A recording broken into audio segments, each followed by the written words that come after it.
നമസ്കാരം. പ്രിയരെ, എല്ലാവർക്കും ഈ കൺവെൻഷനിൽ പങ്കെടുത്തുകൊണ്ടിരിക്കുന്ന എല്ലാവർക്കും എൻ്റെ ജയ്ബിയും എൻ്റെ അഭിവാദ്യങ്ങൾ ഞാൻ ആദ്യം തന്നെ നേരുകയാണ്. പ്രിയപ്പെട്ടവരെ, നേരത്തെ ഇവിടെ സ്വാഗത പ്രസംഗം നടത്തിയ ജനാർദ്ദനൻ പറയുകയുണ്ടായി, ഏതാണ്ട് ഒരു 100 പേരെ ആണ് ഈ ഒരു കൺവെൻഷനിലേക്ക് പങ്കെടുക്കണമെന്ന് ഞങ്ങൾ ഉദ്ദേശിച്ചിരുന്നത്.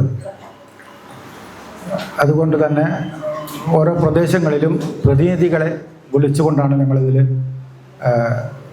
ഈ യോഗത്തിലേക്ക് ആളുകളെ ക്ഷണിച്ചിരുന്നത്.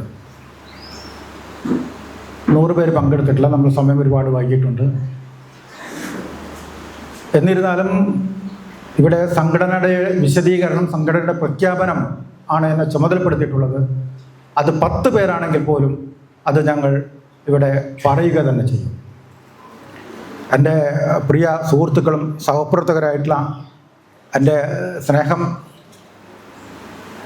പങ്കിടാവുന്ന എൻ്റെ എത്രയോ പ്രിയപ്പെട്ട രക്തബന്ധുക്കൾ ഇവിടെ വേദിയിലും സദസ്സിലുമായിട്ടുണ്ട്.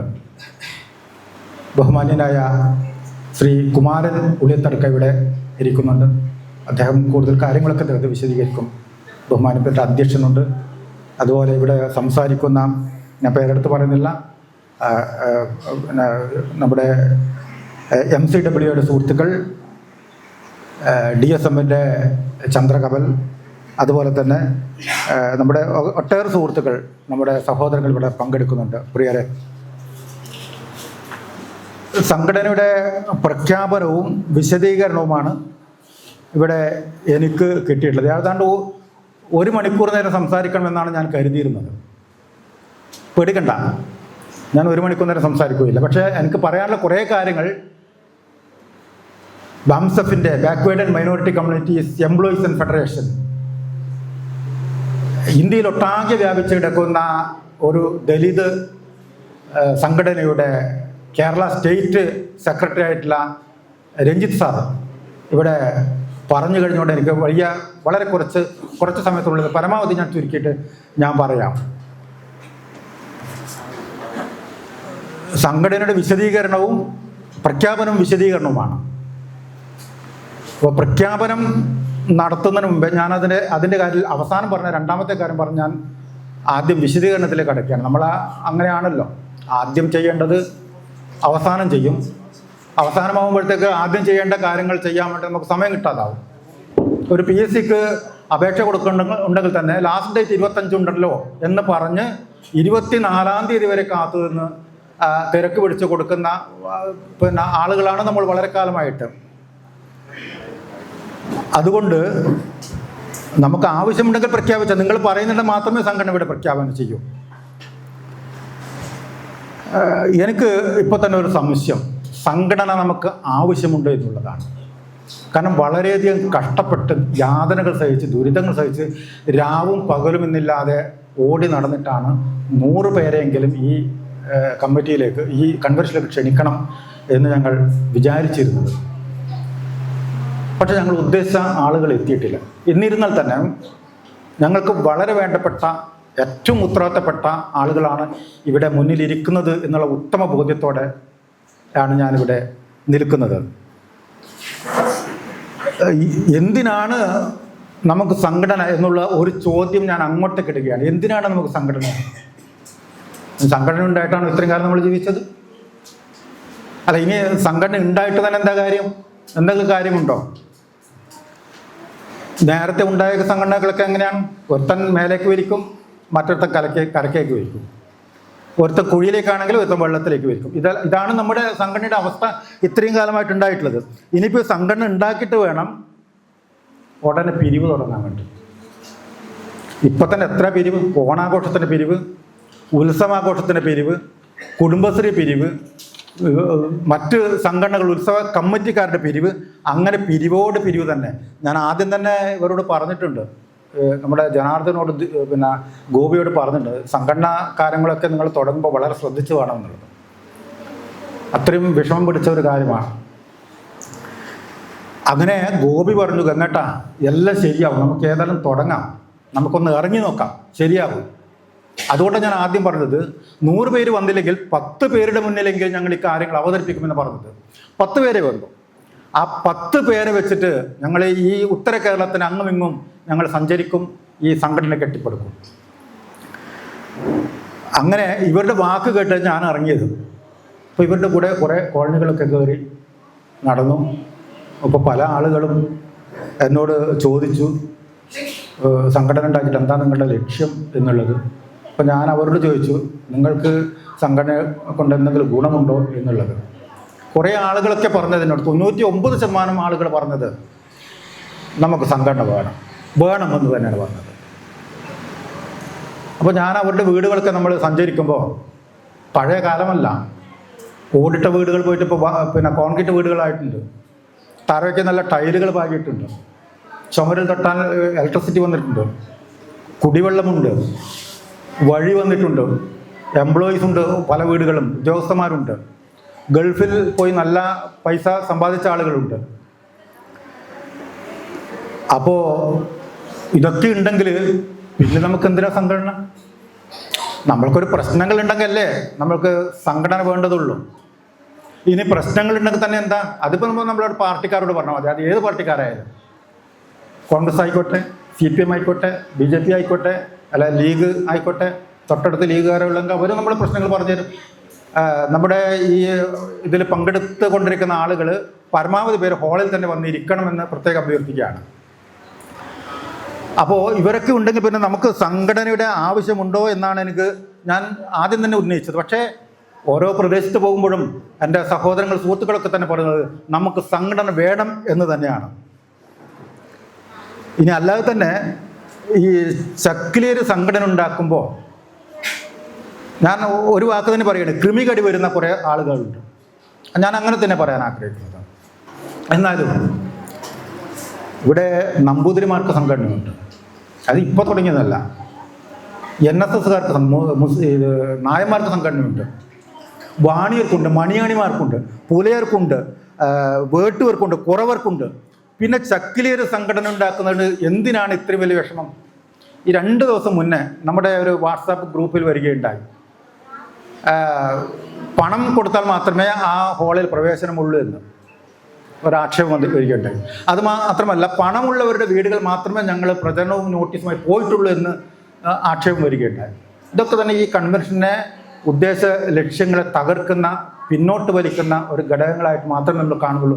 അതിൽ ഞങ്ങൾക്ക് ഒട്ടും തന്നെ പ്രയാസമില്ല.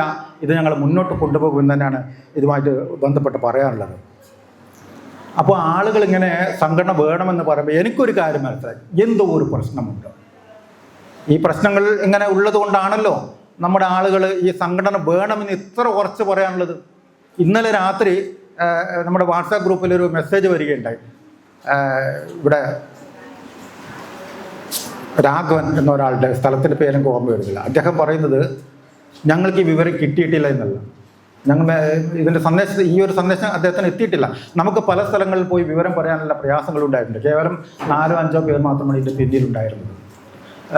നമുക്കറിയാവുന്ന ആളുകളിലൂടെ തന്നെ ഓരോ പ്രദേശത്ത് ഇറങ്ങിച്ചെന്ന് അവിടെയുള്ള പ്രതിനിധികളെയാണ് ഇവിടേക്ക് വിളിച്ചിട്ടുള്ളത്. അപ്പോൾ ഇനിയുള്ള പ്രവർത്തനങ്ങളിൽ ഓരോ ഗ്രാമങ്ങളിലേക്കും നമ്മൾ അധിവസിക്കുന്ന മേഖലയിലേക്കും ഞങ്ങൾ പോവും, അവരെ കണ്ടെത്തും, ഈ സംഘടന വ്യാപിപ്പിക്കും. അതുകൊണ്ട് രാഘവൻ ചേട്ടൻ പറഞ്ഞത് ഞങ്ങൾക്ക് വളരെ സന്തോഷമുണ്ട് എന്നാണ്.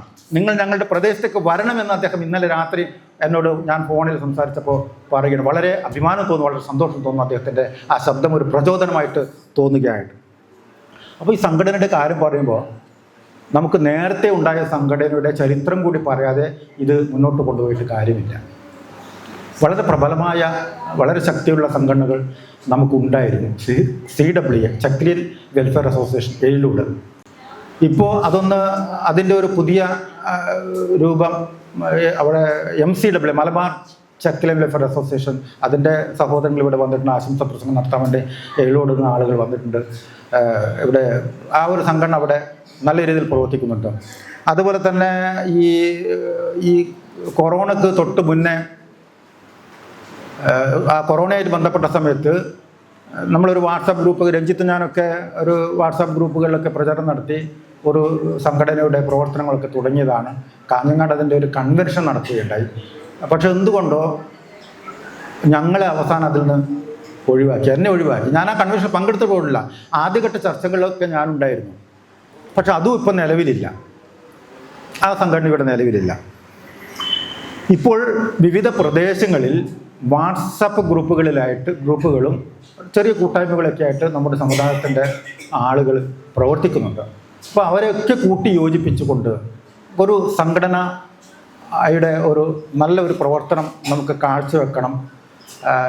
നമ്മൾ ഇതുമായിട്ട് ബന്ധപ്പെട്ട് പോകുന്ന സമയത്ത് ശ്രീ കുമാരൻ അദ്ദേഹം നമ്മളടുത്ത് പറയുകയുണ്ടായി, നിങ്ങൾ ചക്കിലിയ സമുദായം മാത്രം അങ്ങനെ രൂപീകരിച്ചാൽ മതിയോ? നമ്മൾ യഥാർത്ഥത്തിൽ ചക്കിലിയരാണോ?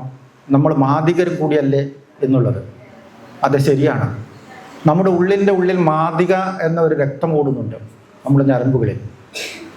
അപ്പോൾ അവർക്ക് നമ്മൾ അനുഭവിക്കുന്നതിനേക്കാളും വ്യത്യസ്തമായ ഒരു പ്രശ്നങ്ങൾ അവർക്കുണ്ട്. അതുകൊണ്ട് അവരെയും ചേർത്ത് പിടിച്ചുകൊണ്ട് അവരുടെ പ്രശ്നങ്ങൾ കൂടി ഉൾക്കൊണ്ടുകൊണ്ട് അതിനും കൂടി പരിഹാരം കാണുന്ന രീതിയിലാണ് ഉത്തര കേരള ചക്കിലിയ ക്ഷേമസഭ പ്രവർത്തിക്കുന്നത്. അതിന് നിങ്ങളുടെ പിന്തുണ കൂടി ഉണ്ടായിരിക്കണം.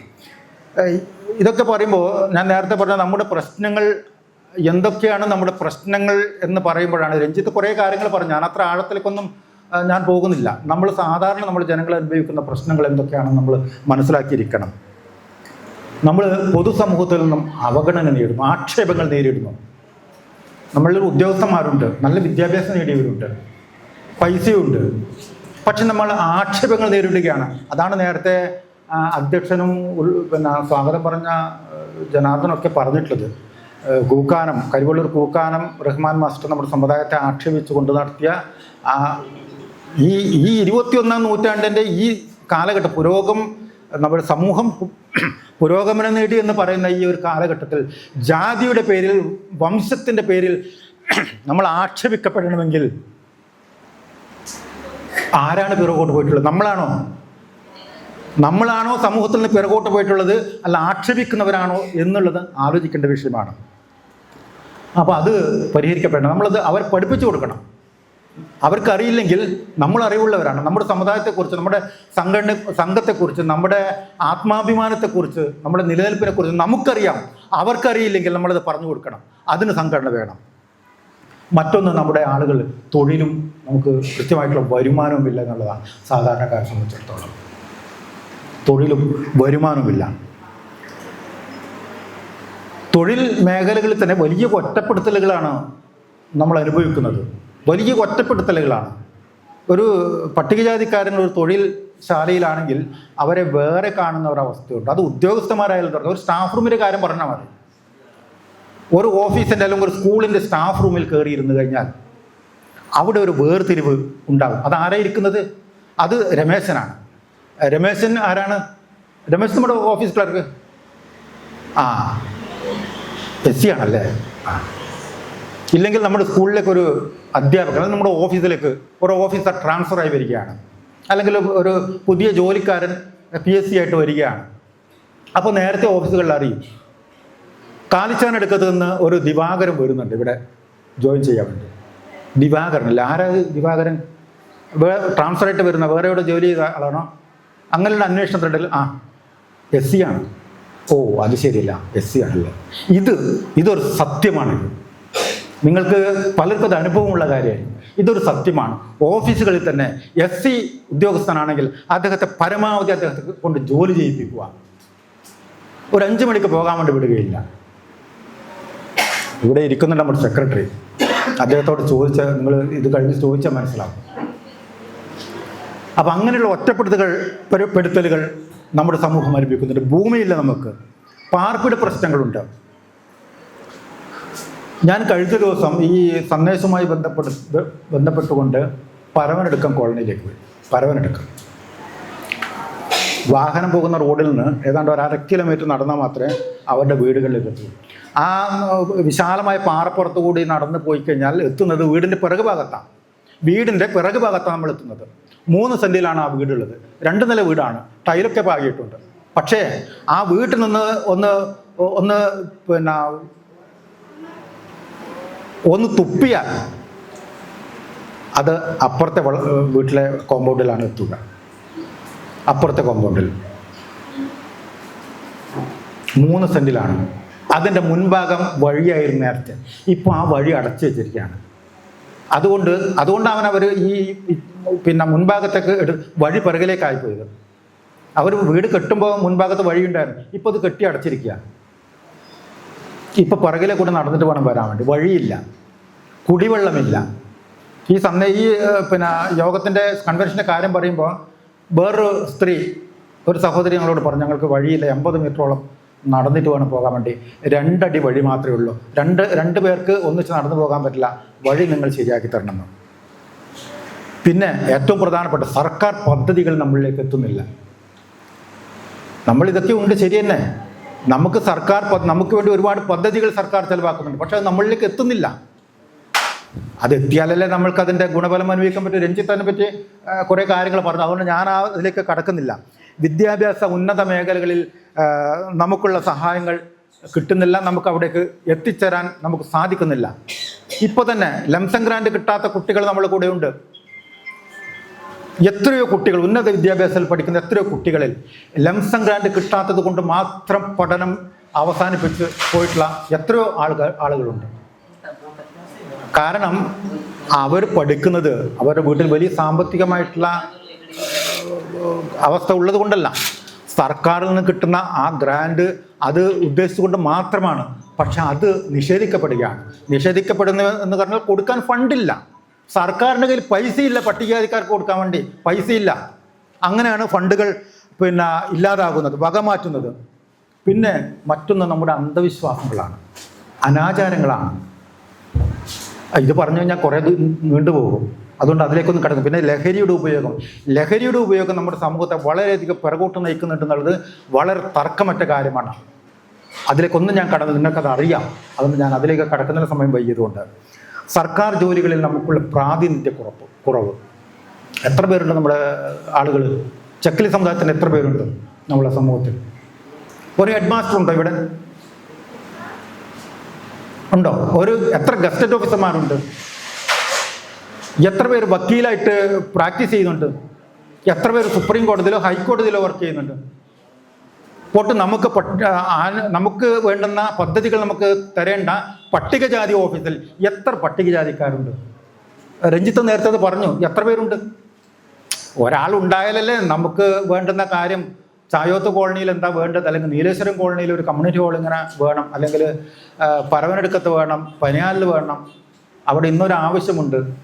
അത് പറയണമെങ്കിൽ, അത് കണ്ടെത്തി നടപ്പാക്കണമെങ്കിൽ അതിന് സാമാന്യബോധമുള്ള ഒരു പട്ടികജാതിക്കാരൻ വേണ്ടേ? അവിടെ ഇരിക്കും ചിലപ്പോൾ നമ്പൂരിയായിരിക്കും, അല്ലെങ്കിൽ നായരായിരിക്കും, അറ്റ്ലീസ്റ്റ് തീയനംഗമായിരിക്കും. അവർക്ക് നമ്മുടെ കാര്യത്തിൽ എന്ത് ചെയ്യാൻ വേണ്ടിയിട്ടാണ്?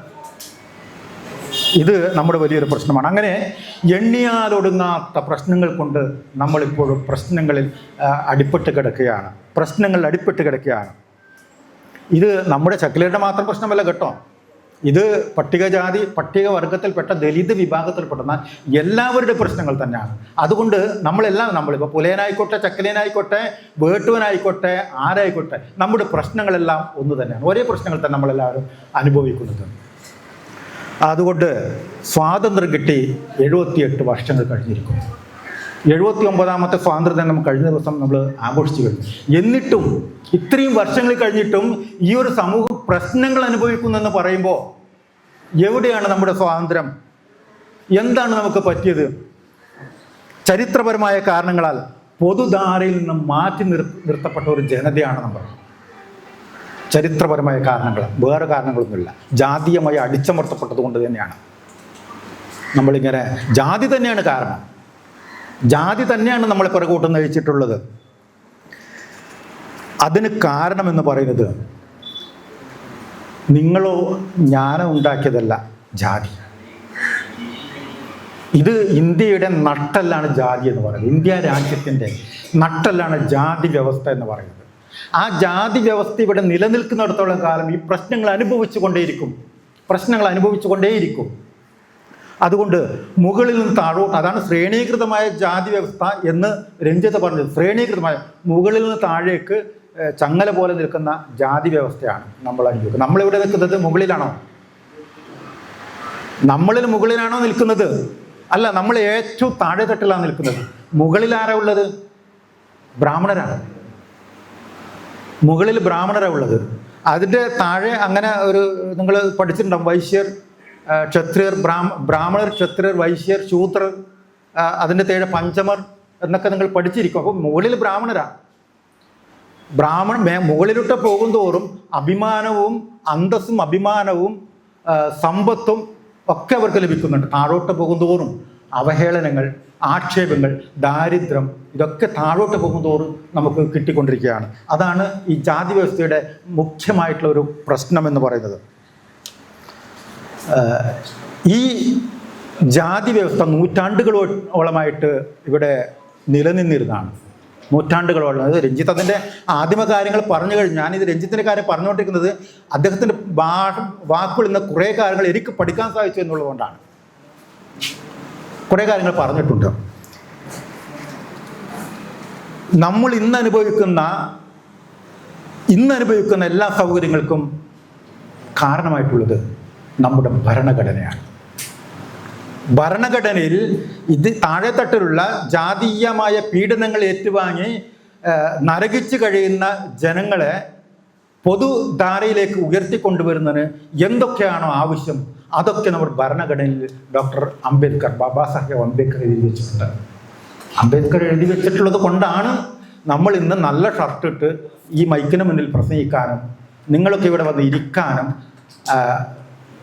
ഒരു അവസരം വന്നിട്ടുള്ളത്. ഇല്ലെങ്കിൽ നമ്മളിപ്പോഴും പിറകിൽ തന്നെ ആയിരിക്കും. നമുക്കിപ്പോൾ MLA മാരില്ല, എന്നാൽ നമുക്ക് കുറേ രാഷ്ട്രീയ പ്രവർത്തകരുണ്ട്. നമ്മുടെ പട്ടികജാതി സംവരണ മണ്ഡലങ്ങളിൽ നമ്മുടെ കുറേ ആളുകൾ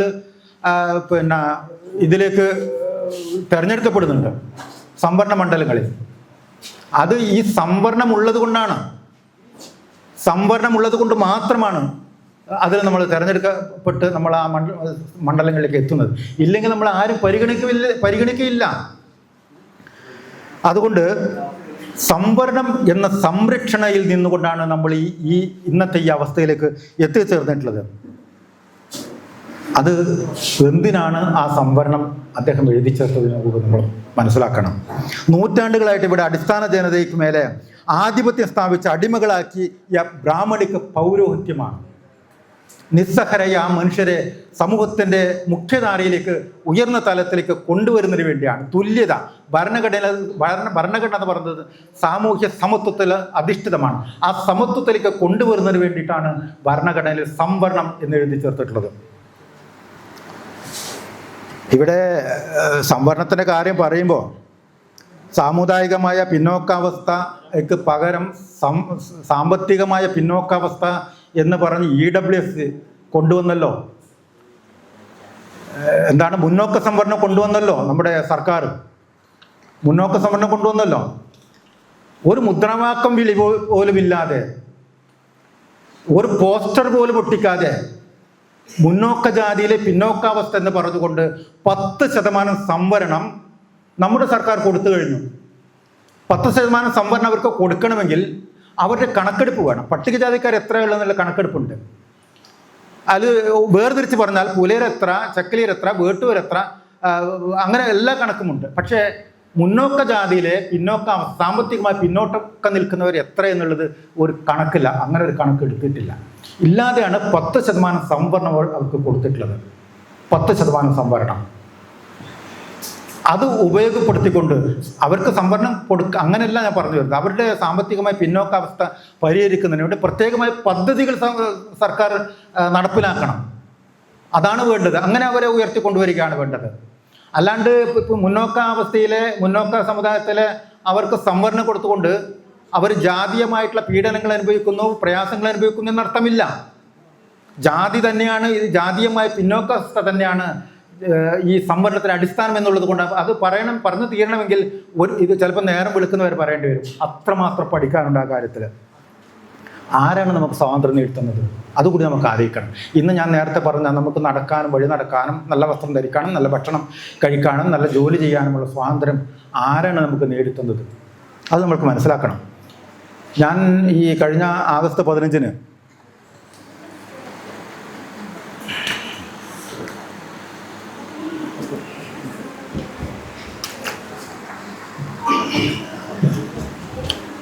ദേശീയ പതാക ഉയർത്തുന്ന സമയത്ത് നമ്മുടെ ഒരു കുട്ടിയോട് ചോദിച്ചു, മോളെ ആരാ സ്വാതന്ത്ര്യം നമുക്ക് നേടിത്തന്നത്? കുട്ടി ഒരു സംശയമില്ലാതെ പറഞ്ഞു, ഗാന്ധിജി സ്വാതന്ത്ര്യം നേടുത്തുന്നത്. നമ്മൾ പഠിച്ചു വെച്ചത് അങ്ങനെയാണ്. ഞാൻ ഗാന്ധിജിയെ കുറ്റം പറയുന്നതല്ല. ഗാന്ധിജി അദ്ദേഹത്തിൻ്റെ സമരങ്ങളിലൂടെ അദ്ദേഹം നമുക്ക് നേടിത്തന്നത് ബ്രിട്ടീഷുകാരിൽ നിന്നുള്ള മോചനമാണ്. അതുവരെ നാട്ടുരാജ്യങ്ങളായിരുന്ന പല പ്രദേശങ്ങളും ഇന്ത്യൻ യൂണിയനിലേക്ക് വന്നു. ബ്രിട്ടീഷുകാർ ഇവിടെ നിന്ന് ഒഴിവായിപ്പോയി. അങ്ങനെ രാഷ്ട്രീയമായിട്ടുള്ള ഒരു സ്വാതന്ത്ര്യം നമുക്ക് ലഭിച്ചു. അത് സത്യമാണ്. പക്ഷേ അതുകൊണ്ട് നമ്മൾ പ്രശ്നങ്ങൾ മാറിയോ? സ്വാതന്ത്ര്യം 1947 ലഭിച്ചുവെങ്കിലും ഈ അടുത്ത കാലം വരെ ജാതീയമായ പീഡനങ്ങൾ, പ്രശ്നങ്ങൾ, വിവേചനങ്ങൾ, അത് ഞാൻ നേരത്തെ പറഞ്ഞല്ലോ, നമ്മുടെ മാഷ് ഈ ചക്ലിയരെ ആക്ഷേപിക്കണമെങ്കിൽ ഈ കാലം 2025 നമ്മൾ ഈ ജാതീയമായ വിവേചനങ്ങൾ അനുഭവിക്കുന്നുണ്ട്. അപ്പോൾ നമുക്ക് സ്വാതന്ത്ര്യം കിട്ടിയിട്ടുള്ളത് എവിടെ കിട്ടിയിട്ടുള്ളത്? അതാണ് ഡോക്ടർ അംബേദ്കർ ചെയ്തു വെച്ചിട്ടുള്ളത് അദ്ദേഹത്തിൻ്റെ ഭരണഘടനയിൽ, അദ്ദേഹം എഴുതി തയ്യാറാക്കിയത്. ഗാന്ധിജി സ്വാതന്ത്ര്യ സമരത്തിൽ വരുന്നതിന് മുന്നേ പൊതുവഴിയിലൂടെ നടക്കുന്നതിനും പൊതുവിദ്യാഭ്യാസത്തിന് വേണ്ടി കേരളത്തിൽ ഒരാൾ സമരം ചെയ്തിട്ടുണ്ട്, ഒരു പോരാളി, വലിയ പോരാട്ടം തന്നെ നടത്തിയിട്ടുണ്ട്. മഹാത്മാ അയ്യൻകാളി, തിരുവനന്തപുരംകാരനാണ്. അദ്ദേഹത്തിൻ്റെ ജന്മദിനമാണ് ഈ ആഗസ്റ്റ് 28 വരാൻ വേണ്ടി പോകുന്നത്. സാമൂഹ്യ സമത്വ ദിനമായിട്ടാണ് അദ്ദേഹത്തിൻ്റെ ജന്മദിനം ആഘോഷിക്കുന്നത്. പട്ടിക്കും പൂച്ചക്കും പശുവിനുമൊക്കെ നടക്കാൻ സാധിക്കുന്ന അനുവാദമുണ്ടായിരുന്ന വഴിയിലൂടെ മനുഷ്യർക്ക് നടക്കാൻ പറ്റില്ല. മനുഷ്യർ എന്ന് ഞാൻ ഉദ്ദേശിക്കുന്നത് അയിത്തജാതിക്കാർ. അവർ മനുഷ്യർ തന്നെയല്ലേ? അന്നത്തെ കാലത്ത് മനുഷ്യരെന്ന് അർത്ഥമാക്കിയിരുന്നത് ഉയർന്ന ജാതിക്കാരെയാണ്, നാടുവാഴികളാണ്, ജന്മികളെയാണ് മനുഷ്യർ. അവർക്ക് മനുഷ്യന്മാർ. ബാക്കിയുള്ളവരൊക്കെ പുഴുക്കൾ, മൃഗങ്ങളെക്കാൾ താഴ്ന്നവർ. അവർക്ക് പൊതുവഴിയിലൂടെ നടക്കാൻ സാധിക്കാത്ത ഒരു കാലഘട്ടത്തിൽ 2 കന്നുകാലികളെ പൂട്ടിയ ഒരു വില്ലുവണ്ടിയിൽ വെങ്ങാനൂരിലെ രാജവീതിയിലൂടെ വില്ലുവണ്ടി ഓടിച്ചു അയ്യങ്കാളി. പ്രവേശിക്കാൻ പാടില്ലാത്ത പുലയനായ അയ്യൻകാളി, പുലയർക്ക്, കീഴ്ജാതിക്കാർക്ക് പ്രവേശനം നിഷിദ്ധമായിരുന്ന വഴിയിലൂടെ അദ്ദേഹം തൻ്റെ വില്ലുവണ്ടിയിൽ യാത്ര ചെയ്തു. അതൊരു വിപ്ലവമായിരുന്നു. അന്ന് മുതലാണ് നമുക്ക് ശരിക്കും ഒരു സ്വാതന്ത്ര്യം നമുക്ക് അനുഭവിക്കാൻ വേണ്ടി സാധിച്ചത്. വിദ്യാഭ്യാസം എങ്ങനെ കിട്ടിയത്? നമുക്ക് പഠിക്കാൻ അനുവാദം ഉണ്ടായിരുന്നില്ല. പക്ഷേ അയ്യൻകാളി വിദ്യാഭ്യാസത്തിന് വേണ്ടി അദ്ദേഹം പോരാടി. തൻ്റെ മക്കൾക്ക് നിങ്ങൾ അക്ഷരാഭ്യാസം നിഷേധിച്ചാൽ നിങ്ങളുടെ പാടങ്ങളിൽ ഞങ്ങൾ മുട്ടിപ്പല്ല് മുളപ്പിക്കുമെന്ന് പറഞ്ഞുകൊണ്ട് 1 വർഷക്കാലം നീണ്ടുനിന്ന സമരം നടത്തി അയ്യൻകാളി. 1 വർഷക്കാലമാണ് പട്ടിണി കിടന്നും കാട്ടുകിഴക്ക് നിന്നും പച്ചവെള്ളം കുടിച്ചും അവർ സമരം ചെയ്തത്. ചരിത്രത്തിലെ ഏറ്റവും വിപ്ലവകരമായിട്ടുള്ള ഒരു സമരമാണ്, വിദ്യാഭ്യാസ സമരമാണത്. അങ്ങനെ നേടിയതാണ് സ്വാതന്ത്ര്യം. അതുകൊണ്ട് ഞാനിതൊക്കെ പറയുന്നത്, നമ്മുടെ ഒരു സംഘടന രൂപീകരണം എന്ന് പറയുമ്പോൾ, നമ്മുടെ പ്രശ്നങ്ങളെക്കുറിച്ച് പറയുമ്പോൾ, നമ്മുടെ ചരിത്രത്തെക്കുറിച്ച് നമുക്ക് ബോധ്യമില്ലെങ്കിൽ നമുക്ക് സംഘടനയെക്കുറിച്ച് കാര്യമില്ല. നമ്മുടെ ചരിത്രം നമ്മൾ പഠിക്കേണ്ടിയിരിക്കുന്നു. നമ്മുടെ പുതുതലമുറക്ക് നമ്മൾ പഠിപ്പിച്ചു കൊടുക്കേണ്ടിയിരിക്കുന്നു. അത്തിത്തര കേരളത്തിലെ മാദിക ചക്കിലിയ സമുദായത്തെക്കുറിച്ച് പറയുമ്പോൾ, അത്യുത്തര കേരളം എന്ന് ഞാൻ പ്രത്യേകം എടുത്ത് പറയുന്നത്, സംഘടനയുടെ പേരും അങ്ങനെയാണ്, ഉത്തര കേരള ചക്കിലിയൻ ക്ഷേമസഭ. അങ്ങനെ പ്രത്യേകം പറയുന്നത്. ചക്കിലിയർ വേറെയുണ്ട്, കണ്ണൂർ മുതൽ അങ്ങോട്ടൊക്കെ ചക്കിലിയരുണ്ട്. തമിഴ്നാട് വഴി കുടിയേറി പാർത്ത തമിഴ് ചക്കിലിയർ, അരുന്ധതിയാർ ചക്കിലിയർ എന്ന് പറയും. അവർക്ക് പ്രബലമായ സംഘടനയുണ്ട്, വളരെ ശക്തിയുള്ള സംഘടനാ നേതൃത്വം അവർക്കുണ്ട്. അപ്പോൾ അവരെ മാറ്റി നിർത്തിക്കൊണ്ട്, അവർ വേറൊരു സംസ്കാരമാണ്, വേറൊരു ജനതയാണ്, അവരും കൂടി ഉൾപ്പെടുന്നതാണ് ഈ സംവരണത്തിൽ. ചക്കിലിയർക്ക് കിട്ടുന്ന സംവരണം എന്ന് പറയുന്നത് അവരും നമ്മളും കൂടി ചേർന്നിട്ടുള്ളതാണ്. നമ്പൂതിരിക്ക് ചരിത്രമുണ്ട്, മുക്കൂർക്ക് ചരിത്രമുണ്ട്, വേട്ടൂർക്ക് ചരിത്രമുണ്ട്. ചക്കിലിയർക്ക് ചരിത്രമുണ്ടോ? ആരെങ്കിലും പറഞ്ഞു തരും ചക്കിലിയർക്ക് ഒരു ചരിത്രമുണ്ട് ഇവിടെ? ആർക്കെങ്കിലും പറയാനാകുമോ? ഞാൻ കാര്യമായിട്ടാണ് ചോദിക്കുന്നത്. ചക്കിലിയുടെ ചരിത്രത്തെ പറ്റി അല്ലെങ്കിൽ മാദികരുടെ ചരിത്രത്തെ പറ്റി ആരെങ്കിലും എഴുതിയിട്ടുണ്ടോ? ആരെങ്കിലും ഗവേഷണം നടത്തിയിട്ടുണ്ടോ?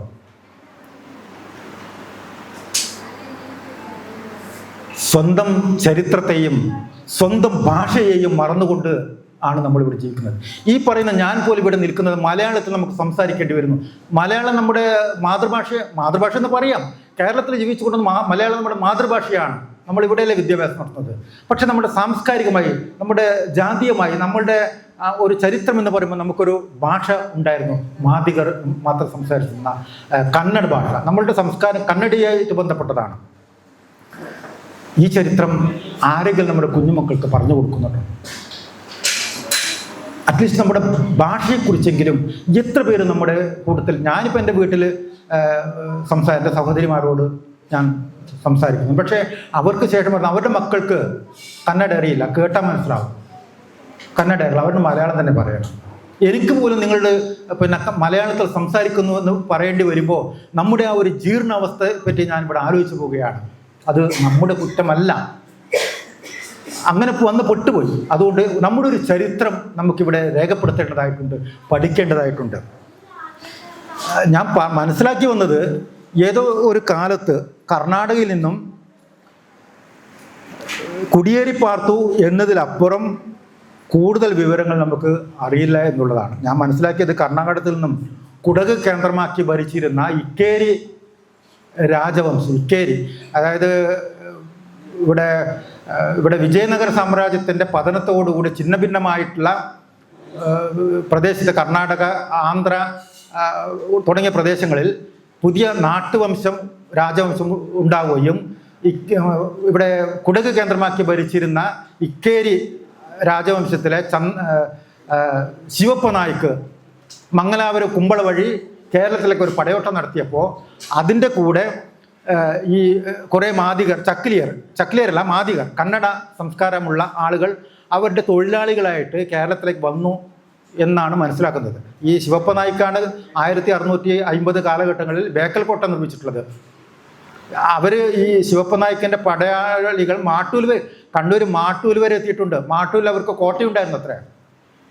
പക്ഷേ കണ്ണൂരിനപ്പുറം കണ്ണൂർ കോട്ട കേന്ദ്രീകരിച്ചുണ്ടായിരുന്ന പോർച്ചുഗീസും അവിടുത്തെ കോലത്തിരിയുടെ സൈന്യവും ഇവരെ തുരത്തി ഓടിക്കുകയാണ് ചെയ്തത്. മാടായിപ്പാറയിൽ ഇവരുടെ കോട്ടയുണ്ട്, അത്ര വരെ എത്തിയിട്ടുണ്ട്. അപ്പോൾ അവർ ഈ പടയോട്ടം കഴിഞ്ഞ് തിരിച്ചു പോകുമ്പോൾ നമ്മുടെ ആളുകൾ ഇവിടെ തന്നെയായിരുന്നു. നല്ല രീതിയിൽ കഴിഞ്ഞിരുന്ന ആ ജനവിഭാഗം ഇവിടെ തന്നെ താമസിച്ച് പിന്നെ അവർക്ക് ജീവിക്കാനുള്ള അവസ്ഥയില്ലാതായി.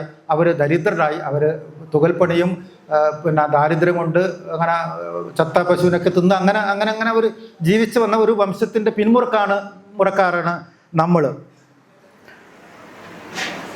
അവരങ്ങനെ അയിത്ത ജാതിയായിട്ട് മാറ്റി നിർത്തപ്പെട്ടു എന്നുള്ളതാണ്. പക്ഷേ പുതിയ കാലത്ത് നമ്മൾ കുറേ മാറിയിട്ടുണ്ട്. അത് നമ്മൾ ഉൾക്കൊള്ളുക തന്നെ ചെയ്യുകയാണ്.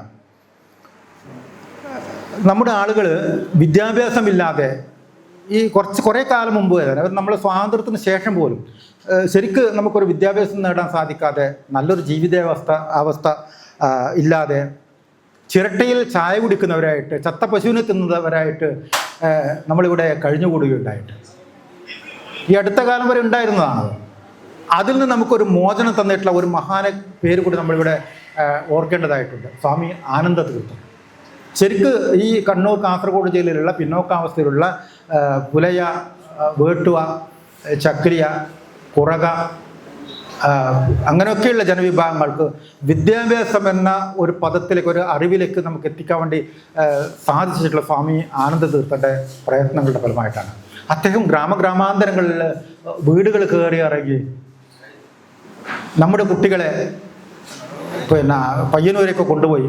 പയ്യന്നൂർ അദ്ദേഹം ശ്രീനാരായണ വിദ്യാലയം എന്നൊരു സ്ഥാപനം നടത്തുന്നുണ്ട്. ഇപ്പോഴും ഉണ്ട് അവിടെ. ഇപ്പോഴും നമ്മുടെ കുട്ടികൾ പഠിക്കുന്നുണ്ട്. ഞാൻ അവിടെ പഠിച്ച ആളാണ്. അവിടെ കൊണ്ടുപോയിട്ട് നല്ല ഭക്ഷണം കൊടുത്ത്, നല്ല പാർപ്പിടങ്ങൾ കൊടുത്ത്, താമസ സൗകര്യം കൊടുത്ത്, പുസ്തകങ്ങൾ വാങ്ങിക്കൊടുത്ത് തൊട്ടടുത്തുള്ള സ്കൂളുകൾ ചേർത്ത് അങ്ങനെയാണ് അവർ വിദ്യാഭ്യാസത്തിൻ്റെ ഒരു മേഖലയിൽ കടന്നു വന്നത്. അവരുടെ അച്ഛനമ്മമാർക്ക് കുഞ്ഞുങ്ങൾ പഠിക്കണ്ട എന്ന് ആഗ്രഹമില്ലാത്ത കൊണ്ടൊന്നല്ല, പഠിക്കണമെന്ന് തന്നെയാണ് ആഗ്രഹം. പക്ഷേ പഠിപ്പിക്കാനുള്ള അവസ്ഥ അന്ന് ഇല്ല. സ്വാമിജി അവരെ കൊണ്ടുപോയിട്ടാണ് അവർക്ക് വിദ്യാഭ്യാസം നൽകിയത്. അദ്ദേഹം നടത്തിയ ഒരുപാട് പോരാട്ടങ്ങളുണ്ട്. സമാനതകളില്ലാത്ത പോരാട്ടങ്ങളുടെ ഫലമായിട്ടാണ് ഇന്ന് ഈ വടക്കൻ കേരളത്തിൽ, ഉത്തര കേരളത്തിൽ നമ്മുടെ മാതിരിയുള്ള ജനവിഭാഗങ്ങൾ കുറേയൊക്കെ ഒരു സ്വാതന്ത്ര്യത്തിൻ്റെ ഗുണം, ഒരു രുചി, ഒരു സ്വാദ് നമ്മൾ അനുഭവിക്കാൻ തുടങ്ങിയത് എന്നൊന്നും ഇവിടെ പറയേണ്ടിയിരിക്കുന്നു. ഇപ്പം എന്താ അവസ്ഥ? ഇത്രയൊക്കെ ആയിട്ടും, നമ്മളിതൊക്കെ ആയിട്ടും നല്ലൊരു ഭരണഘടന നമുക്ക് ഉണ്ട്. ഞാൻ നേരത്തെ പറഞ്ഞത് നല്ലൊരു ഭരണഘടന നമുക്കുണ്ട്. അതുണ്ടായിട്ടും നമ്മളിപ്പോഴും പ്രശ്നങ്ങൾ, ഞാൻ നേരത്തെ പറഞ്ഞ മാതിരി പ്രശ്നങ്ങൾ അനുഭവിക്കുന്നു. ഇപ്പോൾ നമ്മളിവിടെ ഇരിക്കുന്നതൊക്കെ വലിയ ബുദ്ധിമുട്ടില്ലാത്ത കുറച്ച് ആളുകളാണ്. പക്ഷേ അതിലും മോശമായിട്ടുള്ള അവസ്ഥയിൽ ജീവിക്കുന്ന എത്രയോ ആളുകളുണ്ട്. ചക്ലിയരുമുണ്ട്, അല്ലാത്തവരുമുണ്ട്. ഇത്രയും കാലം കഴിഞ്ഞാൽ ഭരണഘടനയുടെ സംരക്ഷണം ഉണ്ടായിട്ടും എന്താ കാരണം? അംബേദ്കർ പറഞ്ഞിട്ടുണ്ട്, നല്ലൊരു ഭരണഘടന ഇവിടെ ഉണ്ടെങ്കിലും അത് കൈകാര്യം ചെയ്യുന്നവർ മോശക്കാരായാൽ, പ്രാപ്തിയില്ലാത്തവരായാൽ ഭരണഘടന ഉദ്ദേശിക്കുന്ന ഗുണങ്ങൾ നമുക്ക് കിട്ടാതെ പോകുമെന്ന് പറഞ്ഞിട്ടുണ്ട്. അതാണ് യഥാർത്ഥത്തിൽ ഇവിടെ നടന്നത്. നല്ല ഭരണഘടനയുണ്ട്. ആ ഭരണഘടനയെ അടിസ്ഥാനമാക്കി നല്ല രീതിയിലുള്ള ഒരു ഭരണം കാഴ്ചവെക്കാൻ വേണ്ടി ഇവിടെ നമുക്ക് ആളുകളില്ലാതെ പോയി. രഞ്ജിത്ത് നേരത്തെ ചോദിച്ചല്ലോ, എത്ര പേരുണ്ട് നമ്മുടെ ആളുകൾ, എത്ര പേരുണ്ടെന്ന്. അത് തന്നെയാണ് കാര്യം. ഞാനതിൽ കൂടുതൽ കടക്കുന്നില്ല. 78 വർഷം സ്വാതന്ത്ര്യം കിട്ടിയിട്ടും ഇന്ത്യ രാജ്യത്തെ ഭരിച്ചത് കുറേ കാലം കോൺഗ്രസ്സുകാർ ഭരിച്ചു. ഇപ്പോൾ ബി ജെ പിക്കാർ ഭരിച്ചുകൊണ്ടിരിക്കുകയാണ്. കേരളത്തിലാണെങ്കിലോ കോൺഗ്രസ്സുകാരും കമ്മ്യൂണിസ്റ്റുകാരും 5 കൊല്ലം മാറി മാറി ഭരിക്കുകയാണ്. എന്നിട്ടും നടപ്പാക്കുന്ന പദ്ധതികൾ താഴെത്തട്ടിലെത്തുന്നില്ല. ഫണ്ടുകൾ വകമാറ്റുന്നു. ഫണ്ടുകൾ പലതും ചെലവഴിക്കാതെ ലാപ്സായി പോകുന്നു. ആസൂത്രണത്തിലെ കാര്യക്ഷമതയില്ലായ്മ, നടപ്പാക്കുന്നതിലെ അനാസ്ഥ. ഇത് നേരത്തെ പറഞ്ഞതുകൊണ്ട് ഞാൻ അതിലേക്ക് ആഴത്തിൽ കടക്കുന്നില്ല. എനിക്കും വിശക്കാൻ തുടങ്ങി, നിങ്ങൾക്കും വിശക്കാൻ തുടങ്ങി. പദ്ധതി ആസൂത്രണം ചെയ്യുന്നതിൽ നമ്മളില്ല, നടപ്പാക്കുന്നിടത്ത് നമ്മളില്ല, ഭരണ സംവിധാനത്തിൽ നമ്മളില്ല. നമ്മളൊക്കെ ചട്ടുവങ്ങളായി, വെറും ഇരകളായി മാറിക്കഴിഞ്ഞു. അവർ പറയുന്നത് നമ്മൾ കേൾക്കുന്നെന്ന് മാത്രം. നമ്മുടെ സംഘടനയിൽ, നമ്മുടെ സമുദായത്തിൽ എത്ര പേർ ഗ്രാമസഭയിൽ പോകുന്നുണ്ട് എന്നുള്ളത് ഒന്ന് നിങ്ങൾ ആലോചിച്ച് നോക്കിയാൽ മനസ്സിലാവും. ഗ്രാമസഭയിലാണല്ലോ നമ്മുടെ പഞ്ചായത്തിൻ്റെ പദ്ധതികൾ തയ്യാറാക്കുന്നത്. എത്ര പേര് പങ്കെടുക്കുന്നത്?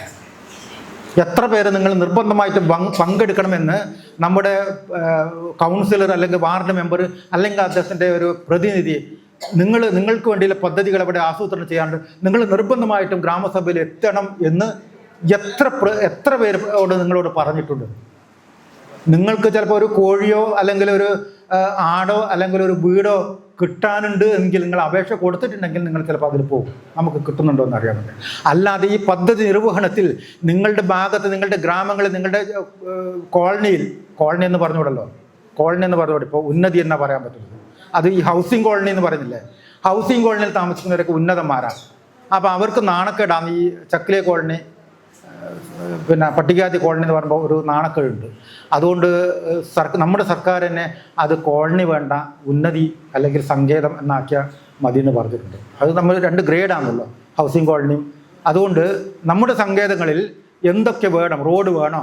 ഇപ്പോൾ റോഡ് വേണമെങ്കിൽ ഒരു 10-20 ആളുകൾ താമസിക്കുന്ന ഒരു കോളനിയിലൊക്കെ 50 കുടുംബങ്ങൾ താമസിക്കുന്ന കോളനിയിലൊക്കെ റോഡ് വേണമെങ്കിൽ നേരെ അല്ല പോവുക, ഇങ്ങനെ പോകും. അത് ഇലക്ട്രിസിറ്റി നിങ്ങൾ ലൈൻ വേണോ? അത് ഇങ്ങനെ പോവുള്ളൂ. കാരണം അതിൽ വേറെ ആളുകൾ തീയരോ വാണിയരോ ആരെങ്കിലും, അപ്പോൾ ആ റോഡ് അതിലേക്ക് കൂടി പോകണം. എന്നാലും അവൻ്റെ സ്ഥലം കിട്ടും, അവൻ്റെ ഭൂമിക്ക് മാർക്കറ്റ് കിട്ടും. റോഡ് അങ്ങനെ. ഞാൻ പറയുന്നത് വെറുതെ അല്ല, നിങ്ങൾ പല സ്ഥലത്തും അന്വേഷിച്ചാൽ മതി. നേരിട്ട് ഇവിടെ കിട്ടൂല. ഇതൊക്കെ പട്ടികജാതി ഫണ്ടാണ്. അത് പിന്നെ പട്ടികജാതി കോളനി റോഡ് എന്ന് പറയും, വഴി മാറി സഞ്ചരിക്കും. എന്നിട്ട് അത് നമ്മുടെ ഫണ്ട് എടുത്ത് അതിൽ ചെലവഴിക്കും. അങ്ങനെയാണ് നടപ്പാക്കുന്നത്. അപ്പം അതുകൊണ്ട് ഇതൊന്നുമില്ലെങ്കിൽ നമുക്ക് അറ്റ്ലീസ്റ്റ് നമ്മുടെ ഗ്രാമസഭയിൽ പോയിട്ട് നമ്മുടെ പദ്ധതികളെക്കുറിച്ച് പഠിക്കാൻ നമുക്ക് സാധിച്ചില്ലെങ്കിൽ, നമുക്ക് ചോദ്യം ചെയ്യാൻ സാധിക്കുന്നില്ലെങ്കിൽ എങ്ങനെ നമ്മുടെ യാതനകൾ തീരും, നമ്മുടെ കഷ്ടപ്പാടുകൾ തീരും? എങ്ങനെ തീരും? അതുകൊണ്ട് ഈ ഒരു പ്രശ്നം നമ്മൾ മനസ്സിലാക്കേണ്ടത്. നമ്മളിപ്പോൾ ചതിക്കപ്പെടുകയാണ്.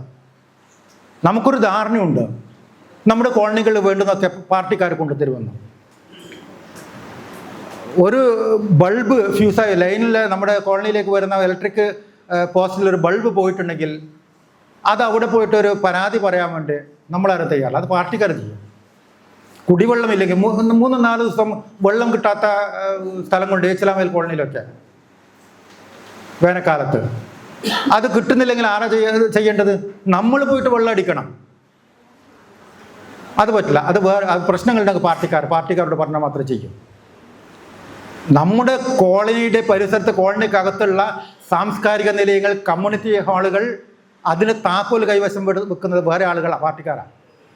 എത്രയോ കോളനികൾ കാണാൻ വേണ്ടി സാധിക്കും. അവരാ സൂക്ഷിക്കുന്നത്. ഇപ്പം ഇതൊക്കെ നമ്മൾക്ക് മാറ്റിയെടുക്കാൻ വേണ്ടി പറ്റുന്നുള്ളൂ. പിന്നെ എങ്ങനെ നമ്മൾ പ്രശ്നങ്ങളെ പറ്റി തരണം ചെയ്യും? അപ്പോൾ നിങ്ങൾ ചോദിക്കും, നിങ്ങൾ സംഘടന വന്നു കഴിഞ്ഞാൽ ഇതൊക്കെ ഒറ്റയടിക്ക് മാറ്റി തരുമോ? നാളെ തന്നെ നിങ്ങൾ വന്നിട്ട് നമ്മുടെ പ്രശ്നങ്ങളൊക്കെ നിങ്ങൾ വഴിയുണ്ടാക്കി തരുമോ? നമുക്ക് വീടുണ്ടാക്കി തരുമോ? അല്ല നമ്മളെ ജാതീയമായ പിന്നോക്കാവസ്ഥ മാറ്റി തരുമോ? ഞങ്ങളുടെ കേസ് നടത്തി തരുമോ? ഞങ്ങളുടെ ബാങ്കിലെ ലോൺ, സർവീസ് ബാങ്കിൽ ലോൺ ഉണ്ട്, നിങ്ങൾക്ക് എത്ര വേണം ലോൺ കിട്ടും? ജാമ്യക്കാർ വേണമെന്നേ ഉള്ളൂ, എത്ര വേണം കിട്ടും. അതങ്ങനെ അടച്ചുകൊണ്ടിരുന്നു. നമ്മളത് തേച്ചു കൊടുക്കണമെന്നില്ല.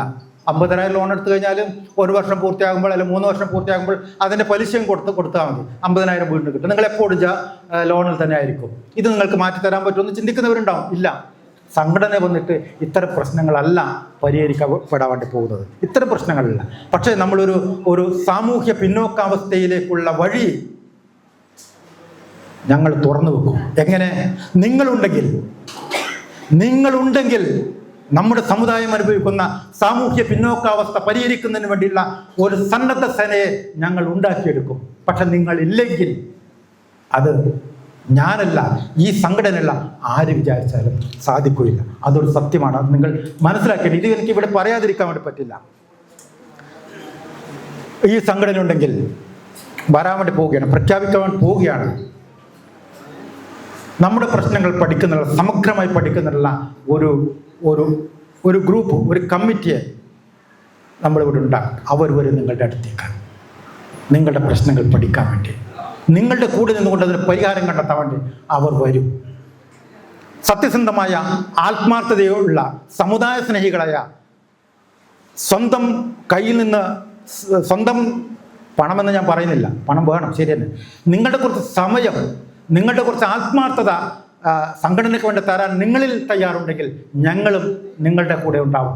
നമുക്കങ്ങനെ നമ്മുടെ പ്രശ്നങ്ങൾ നമുക്ക് പരിഹരിക്കാൻ വേണ്ടി നമുക്ക് സാധിക്കും. അതുകൊണ്ട് വേറൊരു കാര്യം കൂടി പറയുക. ഈ കൺവെൻഷനുമായി ബന്ധപ്പെട്ട് വിവിധ പ്രദേശങ്ങളിലൂടെ ഞങ്ങൾ സഞ്ചരിച്ചു കൊണ്ടിരിക്കുമ്പോൾ ഞങ്ങളുടെ ഒരു സുഹൃത്ത്, സാമാന്യം ഭേദമുള്ള ഒരു നല്ല കുടുംബത്തിൽ താമസിക്കുന്ന, സാമ്പത്തിക സ്ഥിതിയുള്ള ഒരു വീട്ടിലെ ഒരു സഹോദരൻ നമ്മോട് ചോദിക്കുകയുണ്ടായി, നിങ്ങൾ എന്തിനാ ഈ ജാതി പറഞ്ഞ് സംഘടന ഉണ്ടാക്കുന്നത്? എത്രയോ ജാതി സംഘടനകൾ ഇവിടെ പ്രവർത്തിക്കുന്നുണ്ട്. ഇനി നിങ്ങൾ ഈ ജാതി സംഘടന ഉണ്ടാക്കണം, നമുക്ക് അവരുടെ കൂടെ അങ്ങ് കൂടിയാൽ പോരെ? ആ സഹോദരൻ ചോദിക്കുകയാണ്, ഏത് ജാതിയിൽപ്പെട്ടായാലും ഒന്നുമില്ലാത്തവൻ്റെ പ്രശ്നം പരിഹരിക്കണം. ഇതാണ് നിങ്ങൾ ചെയ്യേണ്ടത്. ഈ സംവരണത്തിൻ്റെ കാലം കഴിഞ്ഞു. അദ്ദേഹം ഞങ്ങളോട് തർക്കിക്കുകയാണ്. അദ്ദേഹത്തിൻ്റെ അച്ഛന് സാമാന്യം നല്ലൊരു ജോലി ഉണ്ടായിരുന്നു. അദ്ദേഹത്തിൻ്റെ ശമ്പളം കൊണ്ട് പഠിച്ച് ലംസം ഗ്രാൻഡ് വാങ്ങി സാമ്പത്തിക സഹായങ്ങൾ നേടി, നല്ല വിദ്യാഭ്യാസം നേടി, നല്ല മാന്യമായ ഒരു തൊഴിൽ നിൽക്കുന്ന ഒരു സുഹൃത്താണ് ഈ ജാതിയുടെ പേരിൽ സംഘടന ഉണ്ടാക്കുക, ചക്കിലേറിൻ്റെ സംഘടന ഉണ്ടാക്കുന്നതിന് വേണ്ടി അദ്ദേഹമാണ് പറയുന്നത് ജാതിയുടെ പേരിൽ സംഘടന ഉണ്ടാക്കാൻ വേണ്ടി പാടില്ല, സംവരണം എടുത്ത് കളയേണ്ട കാലം കഴിഞ്ഞു എന്നുള്ളത്. ഞാൻ ചോദിക്കുകയാണ്, ഇന്ത്യയിൽ കുത്തനെ നിൽക്കുന്ന ഈ ജാതി വ്യവസ്ഥയിൽ 15% ഉന്നത ബ്രാഹ്മണർ, ക്ഷത്രിയരായിട്ടുള്ള ജനങ്ങൾ ഉള്ളത്. അതിൽ ഈ 15% ജനങ്ങളാണ് ഇന്ന് കേന്ദ്രത്തിലായാലും കേരളത്തിലായാലും നമ്മെ ഭരിച്ചുകൊണ്ടിരിക്കുന്നത്. അതിൻ്റെ കൂടെ ഈ ഞാൻ ചോദിക്കട്ടെ, ഈ 4% വരുന്ന മുന്നോക്കക്കാർക്ക് 10 മന്ത്രിമാരാണ് കേരള മന്ത്രിസഭയിലുള്ള 10 മന്ത്രിമാർ. ചരിത്രത്തിൽ ആദ്യമായിട്ട് പട്ടികജാതിക്കാർക്ക് ഒരു മന്ത്രിയില്ലാത്ത ഒരു ഭരണമാണ്, ഒരു മന്ത്രിസഭയാണ് ഇപ്പോൾ നിലവിലുള്ളത്. പട്ടികജാതിക്കാർക്ക് മന്ത്രിയില്ല. നിങ്ങളത് ആലോചിച്ചിട്ടുണ്ടോ എന്നറിയില്ല. പട്ടികജാതിക്കാർക്ക് മന്ത്രിയില്ല. മന്ത്രി രാധാകൃഷ്ണൻ പോയതിനു ശേഷം പട്ടികജാതിക്കാർക്ക് മന്ത്രിയില്ല. പട്ടികവർഗക്കാർക്കുണ്ട്, ഓർക്കേളു. അല്ല, ഞാൻ ചോദിക്കട്ടെ, എനിക്കറിയാത്തതുകൊണ്ട് ചോദിക്കുകയാണ്. ഇവിടെ ഇപ്പോൾ നായർ സ്ഥാനത്തുള്ള ഒരാളാണ് ഏതെങ്കിലും ഒരു കാരണവശാൽ മന്ത്രിസ്ഥാനം ഒഴിവായി പോയിട്ടുണ്ടെങ്കിൽ അവർ വിടുവോ? അവർ ഉടനെ തന്നെ ഞങ്ങൾക്ക് മന്ത്രിസ്ഥാനം വേണമെന്നുള്ള പുതിയ ആളുകൾ വെക്കില്ലേ? പോട്ടെ, SNDP-ക്കാർ പോവോ? നമ്മുടെ വെള്ളാപ്പള്ളിയുടെ SNDP-ക്കാരും വിടുവോ? മുസ്ലിങ്ങൾ വിടുവോ? അവരൊക്കെ ഇപ്പോൾ തന്നെ പറയുന്നത് ഇത് നമുക്ക് പോരാ, ഇനി നമുക്ക് മന്ത്രിമാർ വേണമെന്നാണ്. പട്ടികജാതിക്കാരൻ്റെ മന്ത്രി ഇവിടെ ഇല്ല, പിന്നെ എന്താ ഇവർ നമുക്ക് കൊണ്ട് ചെയ്യുന്നത്? നമ്മുടെ പ്രശ്നങ്ങൾ ആരാ പരിഹരിക്കുക? നിങ്ങൾ എന്തുകൊണ്ട് ഇത് ആലോചിക്കുന്നില്ല, ഇവർ പറയുന്ന ആളുകൾ? അപ്പോൾ ഇത് നമ്മൾ അനുഭവിച്ചു കൊണ്ടിരിക്കുന്ന കാര്യം നമ്മൾ ചിന്തിക്കുന്നില്ല. നമ്മുടെ മനസ്സിൻ്റെ മുന്നിലേക്ക് ഒരു മാജിക്കാരൻ ഇവിടെ ഇരിക്കുന്നുണ്ട്. അയാൾക്കറിയാം യാഥാർത്ഥ്യത്തെ മറിച്ച് നമ്മുടെ മുന്നിൽ വെച്ചിരിക്കുകയാണ്. കയ്യടക്കമാണല്ലോ, അത് നമ്മൾ അറിയുന്നില്ല എന്നുള്ളതാണ്. അതുകൊണ്ട് ഈ SNDP-യും NSS-ഉം പറയുന്ന ഇതുമാതിരിയുള്ള സംഘടന, SNDP ശരിക്കും പറഞ്ഞാൽ ഈഴവർ ശൂദ്രജാതിക്കാരാണ്, നായർ ശൂദ്രന്മാരാണ്, അയിത്തജാതിക്കാരാണ് SNDP-ക്കാർ. അപ്പോൾ ഈ നായന്മാർ ഏതാണ്ട് 34ഓളം വരുന്ന വിവിധ ജാതിക്കാരെ സംഘടിപ്പിച്ചിട്ടാണ് നായർ സമുദായ സംഘടന NSS എന്ന് രൂപീകരിച്ചിട്ടുള്ളത്. ഈ NSS-കാർ ഇന്ന് കേരളത്തിലെ അധികാര സ്ഥാനങ്ങളും രാഷ്ട്രീയ സ്ഥാനങ്ങളും കൈയടക്കി വെച്ചിരിക്കുകയാണ്. എന്തുകൊണ്ട്? അവർക്ക് സമുദായമുണ്ട്, സംഘടനയുണ്ട്. ആ സംഘടനാ ശക്തി ഉപയോഗിച്ചുകൊണ്ട് തന്നെയാണ് ക്രിസ്ത്യൻസ് വളരെ കുറഞ്ഞ അംഗസംഖ്യയാണ്. ഈഴവാസ് അവരെപ്പോഴാണ് ഇവിടെ പ്രബല ശക്തിയായി മാറിയത്? SNDP നാരായണഗുരുവിൻ്റെ പ്രഭാഷണങ്ങളും അദ്ദേഹത്തിൻ്റെ സമുദായോദ്ധാരണ പ്രവർത്തനങ്ങൾക്ക് ശേഷമാണ് ഈഴവർ ഈ ജാതി വ്യവസ്ഥയിൽ നിന്ന് ലേശം മുന്നോട്ട് വന്ന് പ്രബല ശക്തിയായി മാറിയിട്ടു. അവർ വെള്ളാപ്പള്ളി പറഞ്ഞാൽ കേൾക്കാത്ത ആളുണ്ട് ഇവിടെ. മുസ്ലിം ലീഗിലെ നമ്മൾ പാണക്കാട് പറഞ്ഞാൽ ഏറാമൂളികളായിട്ടുള്ള ആളുകളാണ് ഇവിടെ ഉള്ളത്. അപ്പോൾ അവരൊക്കെ നിയന്ത്രിക്കുന്ന ഒരു ഭരണ സംവിധാനത്തിൻ്റെ കീഴിലാണ് നമ്മളൊക്കെ ഇവിടെ കഴിഞ്ഞുകൂടുന്നത്. ഇവിടെ പുലയർക്ക് ജാതി സംഘടനയുണ്ട്, പ്രബല ശക്തികളാണ്. കുറേ കാര്യങ്ങളൊക്കെ നിയന്ത്രിക്കാൻ വേണ്ടി അവർക്കറിയാം. അപ്പോൾ ജാതിയുടെ പ്രിവിലേജ് ഉപയോഗിച്ചുകൊണ്ട് തന്നെയാണ് ഇവരൊക്കെ അധികാര സ്ഥാനങ്ങളിലേക്ക് എത്തിക്കൊണ്ടിരിക്കുന്നത്. ഇവരൊക്കെ ഇവിടുത്തെ സമ്പത്ത്, ഇവിടുത്തെ വിഭവങ്ങൾ അനുഭവിച്ചു കൊണ്ടിരിക്കുന്നത്. അല്ല, ഞാനൊന്ന് ചോദിക്കട്ടെ, ഈ ഗോപാലൻ നായർക്ക് കിട്ടുന്ന ഒരു പരിഗണന, ഒരു ആദരവ് ചക്ലി സുരേഷിന് കിട്ടുമോ? കിട്ടുമോ? രാമൻ നമ്പ്യാർക്ക് കിട്ടുന്ന ഒരു സ്നേഹം, ഒരു ആദരവ് ഒരു സദസ്സിൽ വരുമ്പോൾ അയാൾക്ക് കിട്ടുന്ന ഒരു സ്നേഹവും ബഹുമാനവും പോലെ രാമന് കിട്ടുമോ? കിട്ടൂല. അതുകൊണ്ടല്ല ഈ ജാതിയുടെ പേര് ഗോപാലൻ നമ്പ്യ. ആ വ്യക്തിക്ക് പ്രാധാന്യമുണ്ട്, ആ വ്യക്തിയുടെ ആ പേരിന് പ്രാധാന്യമുണ്ട്. ആ വ്യക്തിയുടെ പേര് ഗോപാലൻ എന്നാണ്. അപ്പോൾ അദ്ദേഹത്തിൻ്റെ ജാതി ഗോപാലൻ നമ്പ്യ. ആ വ്യക്തിക്ക് പ്രാധാന്യമുണ്ട്, ജാതിക്കും പ്രാധാന്യമുണ്ട്. പിന്നെ ശക്ലൻ ഗംഗാധരൻ, അത് ആദ്യം പറയണം, ജാതി ആദ്യം പറയണം. ഗംഗാധരൻ്റെ പേര് പറയുമ്പോൾ തിരിച്ചറിയണം. അവിടെ ഗംഗാധരൻ എന്ന വ്യക്തിയേക്കാൾ ഉപരി ഗംഗാധരൻ എന്ന ചക്ലിയനെ നമുക്ക് ആദ്യം തിരിച്ചറിയാൻ വേണ്ടി സാധിക്കണം. അതുകൊണ്ട് ചക്ലിയൻ അങ്ങനെ തന്നെയല്ലേ, നിങ്ങൾ കേട്ടറിവുണ്ടാവുമായിരിക്കുമല്ലോ. ചക്ലിയൻ രാമൻ, ചക്ലിയൻ ഗംഗാധരൻ, വേട്ടും കുമാരൻ, അങ്ങനെ തന്നെയാണ് പറയുന്നത്. അതുകൊണ്ട് ജാതിക്ക് അവിടെ പ്രിവിലേജ് ഉണ്ട്. ആ പ്രിവിലേജ് ഉപയോഗിച്ചുകൊണ്ട് തന്നെയാണ് ഇതൊക്കെ തന്നെ. ഇപ്പോൾ പുതിയ കാലഘട്ടത്തിൽ എന്താ സ്ഥിതി നിങ്ങൾ ആലോചിക്ക്. ഇത് 1ാം ക്ലാസ്സിലെ പുസ്തകമല്ല, നമ്മുടെ ചെറിയ കുട്ടികളുടെ പേര് നമ്മൾ നോക്കിയാൽ മതി. ശിവദ എസ് പൊതുവാൾ. എവിടെ ജാതി? ശിവദ എസ് പൊതുവാൾ. അഭിജിത്ത് മാരാർ ഇല്ലേ? നമ്മുടെ ക്ലാസ്സിൽ 1ാം ക്ലാസ്സിലോ അംഗൻവാടിയിലോ അല്ലെങ്കിൽ പ്രൈമറി ക്ലാസ്സിലോ ഒക്കെ ചെറിയ കുട്ടികളല്ലേ, അവരുടെ പേരാണ്, അവരുടെ വായിൽ കൊള്ളാത്ത പേരാണ്. മീനു മേനോ. ആരാ ജാതി ഉണ്ടാക്കുന്നത്? ചക്ലിയരാ? അല്ല പുലേരാ?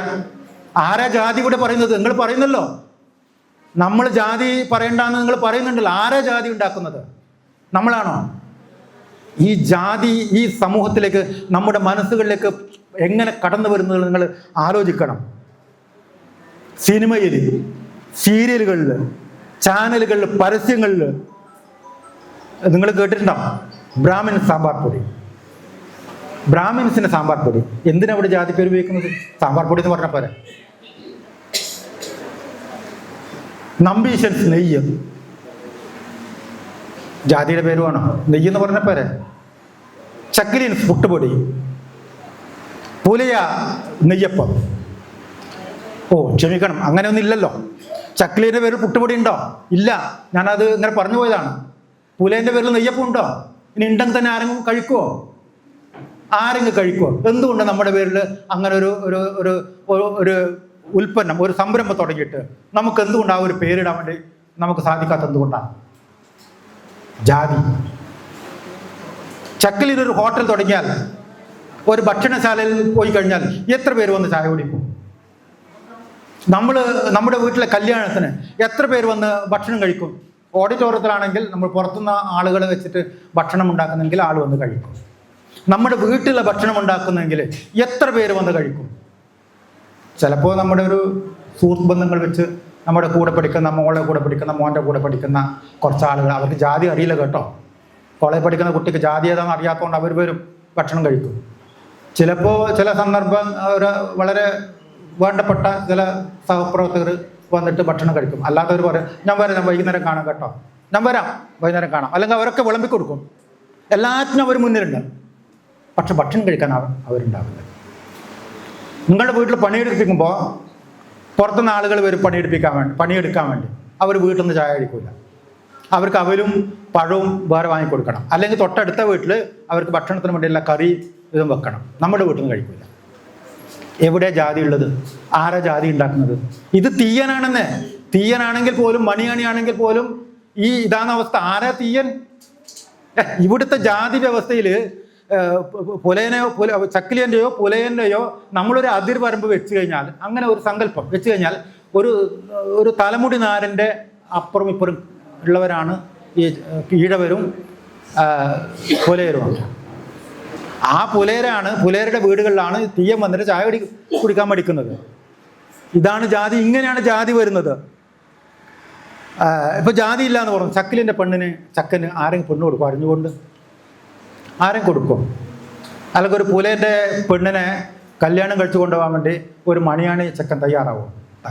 എങ്ങനെയാ വെച്ചാൽ ഓന് സാമ്പത്തികമായിട്ട് എന്തെങ്കിലും വേണം, അല്ലെങ്കിൽ സർക്കാർ ജോലിയോ മറ്റോ വേണം. അങ്ങനെയാണെങ്കിൽ അധികാരം അറിയാണ്ട് കല്യാണം കഴിച്ചു പോകും. നമ്മളൊന്നുമില്ല, ഈ കല്യാണം നമ്മളൊന്നുമില്ല, വേണമെങ്കിൽ അവർ കഴിച്ചോട്ടെ, എവിടെയും വെച്ച് കഴിച്ചോട്ടെ. പക്ഷേ എല്ലാറ്റിനും നമ്മളുണ്ട്. കാരണം അവൻ ഉദ്യോഗസ്ഥനാണ്, അവന് സ്ഥിരം വരുമാനമുണ്ട്. അത് ചക്കിലിയനായാലും പ്രശ്നമില്ല, പുലയനായാലും പ്രശ്നമില്ല, വന്നോട്ടെ. അത് പരമാവധി മറച്ചു വെച്ചുകൊണ്ട് കുറച്ച് ആളുകൾ വെച്ചിട്ട് ആ കല്യാണം, അങ്ങനെ ചരിത്രമുണ്ട്, ആ സംഭവങ്ങളുണ്ട്. അതുകൊണ്ടാണ് പറയുന്നത്. പക്ഷേ ജാതിയുടെ പേര് പറയാൻ വേണ്ടി അവർക്ക് പ്രശ്നങ്ങളുണ്ട്. അതുകൊണ്ട് ഞാൻ പറഞ്ഞു വരുന്നത്, ജാതിയുടെ പ്രിവിലേജ് വെച്ചുകൊണ്ട് തന്നെയാണ് ഇവിടെ നമുക്ക് മുകളിലുണ്ട് മുഗൾ ജാതിക്കാരെന്ന് പറയുന്ന സവർണറോ ഓരോരുത്തരും ഈ രാജ്യത്തെ സാമ്പത്തിക ശക്തിയായി മാറിയത്, രാഷ്ട്രീയ ശക്തിയായി മാറിയത്, ഇവിടുത്തെ വിഭവങ്ങൾ അനുഭവിച്ചു കൊണ്ടിരിക്കുന്നത്, നമ്മളെ ചവിട്ടിത്താഴ്ത്തിക്കൊണ്ടിരിക്കുന്നത്.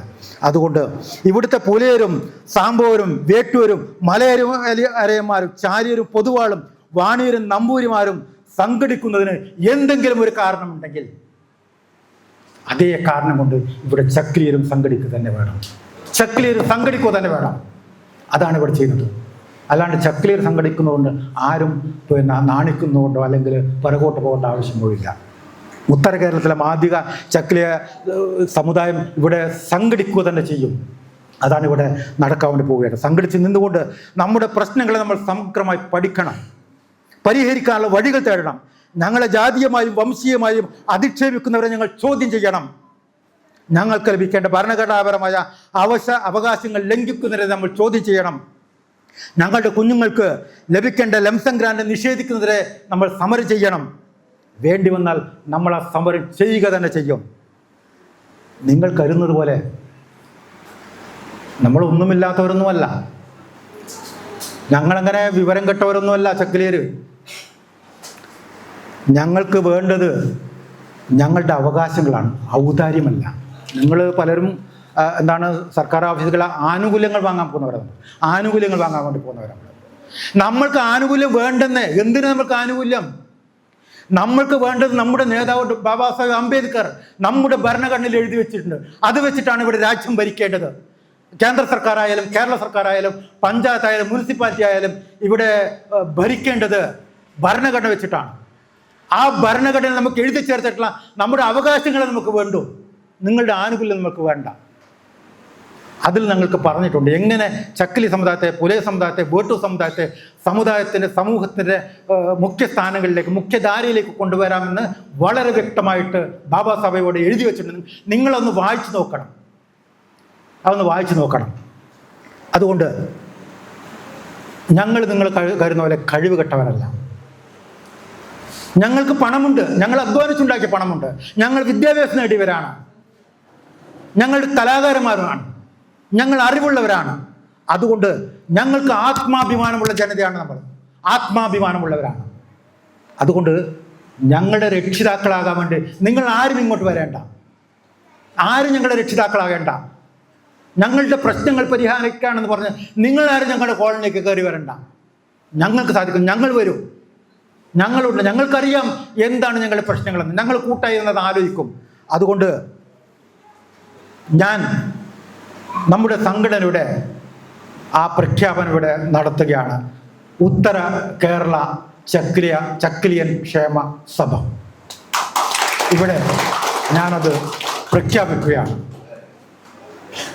ഒരു മുദ്രാവാക്യം വിളിയോടുകൂടി എല്ലാവരും അത് വിളിച്ചുകൊണ്ട് നമുക്ക് ആ പ്രഖ്യാപനം നമുക്കിവിടെ അർത്ഥവത്തതാക്കാം. ഉത്തര കേരള ചക്കിലിയൻ ക്ഷേമസഭ സിന്ദാബാദ്, ഉത്തര കേരള ചക്കിലിയൻ ക്ഷേമസഭ സിന്ദാബാദ്, UKCKS സിന്ദാബാദ്, UKCKS സിന്ദാബാദ്, അവകാശ പ്രഖ്യാപനം സിന്ദാബാദ്, അവകാശ പ്രഖ്യാപനം സിന്ദാബാദ്, സംഘടനാ പ്രഖ്യാപനം സിന്ദാബാദ്, സംഘടനാ പ്രഖ്യാപനം സിന്ദാബാദ്. പ്രിയപ്പെട്ടവരെ, ഞാൻ അവസാനിപ്പിക്കുകയാണ്. സംഘടനയ്ക്ക് ഒരു പ്രവർത്തക സമിതി വേണം. അത് ഞങ്ങൾ ഏതാണ്ട് ഒരു ലിസ്റ്റ് ഇവിടെ ആക്കിയിട്ടുണ്ട്.